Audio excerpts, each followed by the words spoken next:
children of all ages. Welcome to Robert Sports Show. I'm your host, Robert. The WWE United Kingdom Championship Tournament was this weekend on the WWE Network, live from Liverpool. Wasn't sure what to expect of this tournament. Seen the names of some of the guys in it. Didn't really know any of them. I know they signed Nigel McGuinness to be a color commentary with Michael Cole. Glorious! That's all I gotta say with Nigel McGuinness on commentary. Glorious. That's Nigel. Oh my god. I wanting to see Nigel and Corey Graves team up. Woo! TV would explode. We're gonna run down. Basically, there was 3 rounds of the tournament and then the finals. I'm gonna run down each match, winner, loser, my star rating, and then I'm running down what I thought the 10 best matches of the weekend was. First match was Trent Seven versus H.C. Dyer. Fantastic match. I give it 3.5 stars. Trent Seven seemed to be a favorite going into this tournament. He's probably one of the more well-known guys from the UK, Progress Wrestling. H.C. Dyer, younger guy, I think he was 19, 20 years old.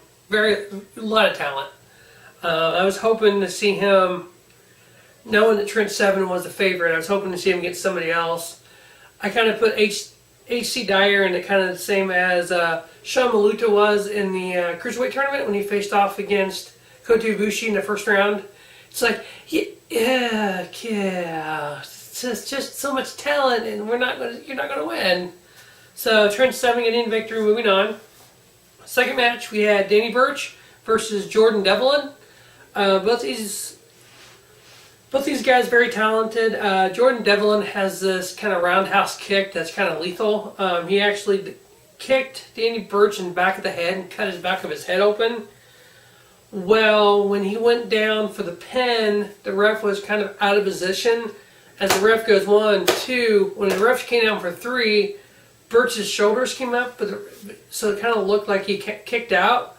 The ref didn't see it, and the ref called it Jordan Devlin winning. And then Jordan just kicked the hell out of freaking Danny Burch. It was kind of funny actually at that point. But Jordan Devlin moving on. Good match, 2 3/4 star. I would have said 3 star, but it kind of ended weird, so I was like, backed off a little bit. Next match, we had Saxton Huxley versus Sam Gradwell. Good match. Nothing really to me stands out about these two guys. Sam Gradwell getting the victory, 2 3/4 star. It was a good little match, entertaining. Next match, this Pete Dunne guy. Kind of. If you like heels, you like that cocky heels, it's kind of him. Versus Roy Johnson, young talent. He could go a long way in the Cruiserweight division in WWE, I believe. Even in the United Kingdom division. Lots of talent there. This is a 3-star match. Pete Dunne, you'll hear more of him later. Very talented wrestler. Very heelish cockiness, I guess is the way you'd say it. Kind of brash a little bit, I guess. Next we had Wolfgang versus Tyson T-Bone. Really don't care for Tyson T-Bone that much. He's more of a brawler than a wrestler. Wolfgang, though, he's got a lot of talent there. I think he'll go far in WWE. I'll only give this 2.5 star. It was okay. Next match, we had Joseph Connors versus James Drake. 2 3/4 star. Joseph Connors getting the victory.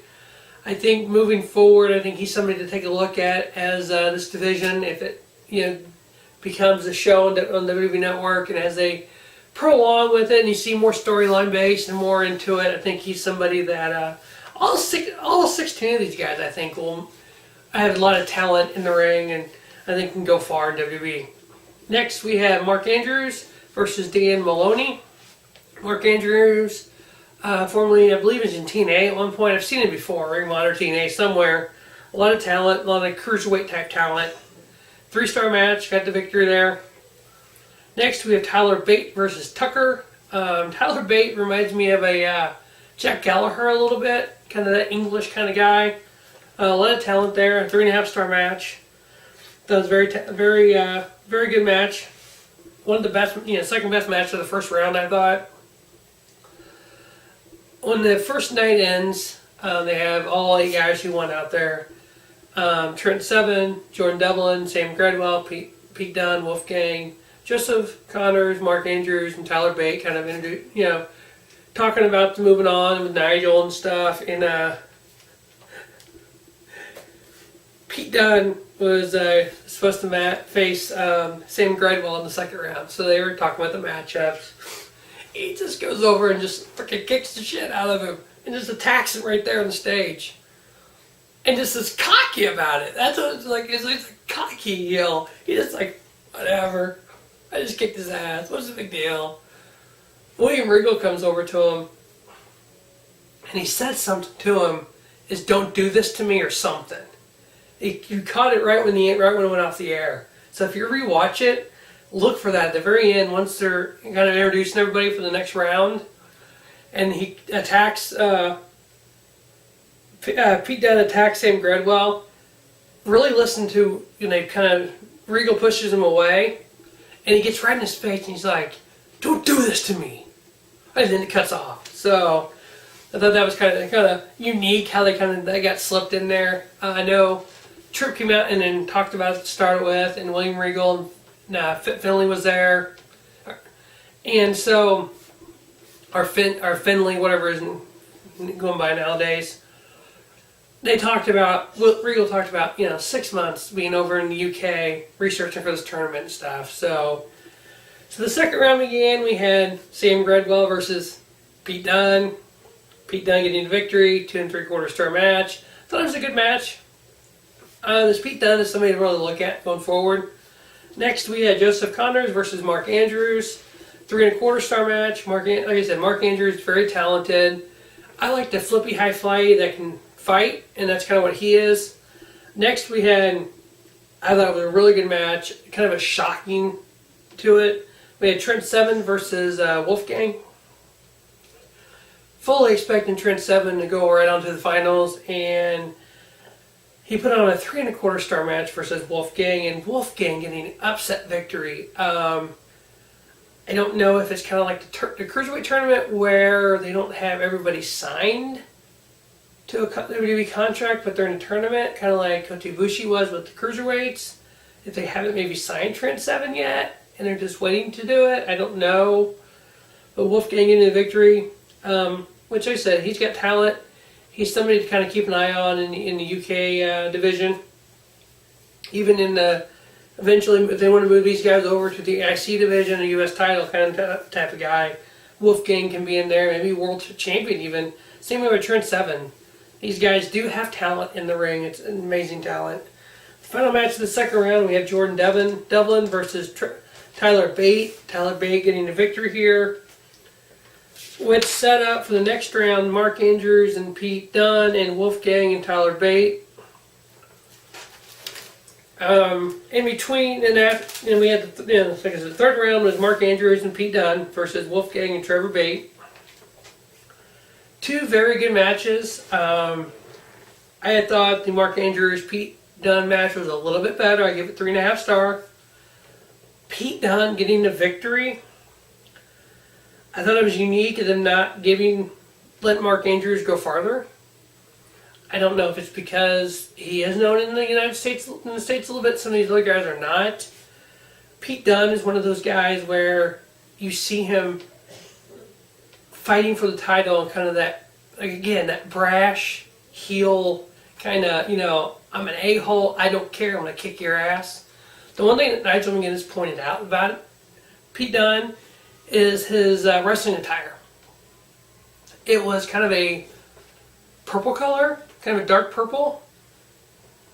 He looked up to Brian Danielson on the indie circuit, and so he kind of models his ring attire after Daniel Bryan's colors, one of the shirts that Daniel Bryan had.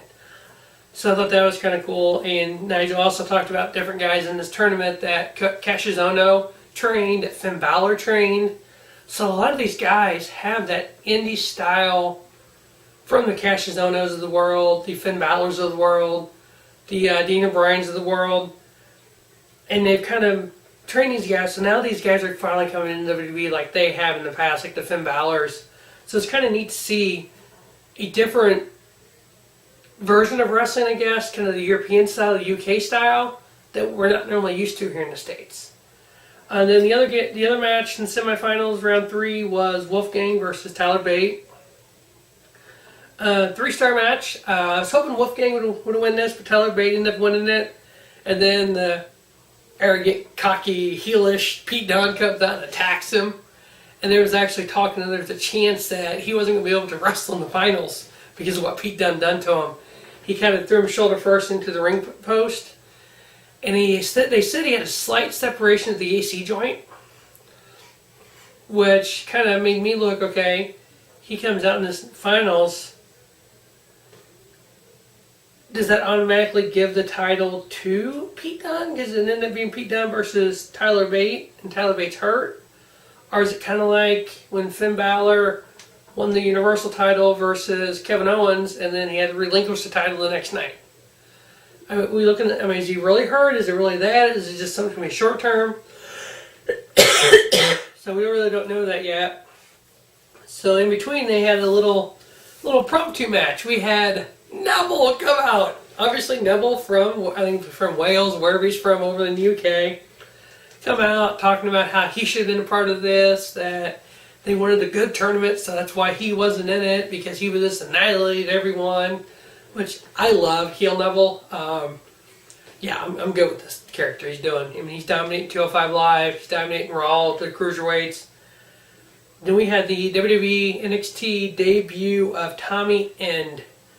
Don't know who this guy is, but he put on a 5-10 minutes, whatever it was, match with Neville. 3-star match. I am so looking forward to this guy in NXT. I cannot wait for him to hit the main roster and feud with Neville. I thought this was a great match. I loved what they did with it. Kind of threw it in there. It was almost one of the best matches of the tournament. Really, I said it was, top 10 best matches of the tournament. So we had our finals then. Neville getting victory there on Tommy End. Next we had the finals. We had Pete Dunne versus Tyler Bate. Everything you could want in a match. We had false finishes. We had high flying. We had arrogance. We had, almost countouts. We had just flying over the ropes. We had this. We had that. I thought it was a great match. I think if it would have went longer, it would have been better. It's hard for me to really give a 4 or 5-star rating to a 5-minute, 10-minute match. If it was a 46-minute match, it may have been a 6-star rating match. Who knows? Which is the greatest match in wrestling history, and that happened on Wrestle Kingdom. We'll get to that. So Pete Dunne versus Tyler Bate. I gave it 3 3/4, and the first time ever, new WWE United Kingdom champion, Tyler Bate. I'm fine with this. As long as you're not going to drop the title tomorrow because you're hurt. If his shoulder's really messed up, then I got a problem with it. But I like what they did with that. Tripp come out, Finn Balor was out there, William Regal. So it was a good tournament. I liked it. I enjoyed watching the matches and enjoying seeing guys I've never seen before. I enjoyed the debut of Tommy End. Overall, I really enjoyed the two-day shows. The top 10 matches, I think, in the whole thing. Number 10, the first round, Mark Andrews versus Dan Maloney. Mark Andrews getting victory. I give it 3 stars. Number 9, another first round match, Pete Dunne versus Roy Johnson. I give it 3 stars. Number 8, the semifinal match between Wolfgang and Tyler Bate. I give it 3 stars. And then the bonus match, we had Neville versus Tommy End. I give it 3 stars. Second round match, number 6, Trent Seven versus Wolfgang, 3 1/4 star. I think we should see a lot from Wolfgang in WWE and NXT. I like it. I like him a lot. Second round, we had Joseph Connors versus Mark Andrews. I give it 3 1/4 stars. Number 4 from the first round, Tyler Bate versus Tucker, 3 1/2 star. Number 3, the semifinal match, Mark Andrews versus Pete Dunne. Pete Dunne getting the victory. I give it 3 1/2 stars. Number 2, But second best match of the tournament, I believe, was the first match of the tournament. We had Trent Seven versus H.C. Dyer, 3.5 star. I really want to see more of H.C. Dyer. He reminds me a lot of like a Apollo Crews type. Kind of like WWE's not using him, but he's got oodles of talent. They need to do something with him. And then the best match of the tournament, I believe, was the finals, like it should be. Pete Dunne losing to Tyler Bate, 3 3/4 star. If you have not seen this on the WWE Network, I advise you to go look it up and go watch it. Great matches, great talent. Love to see where WWE goes with it.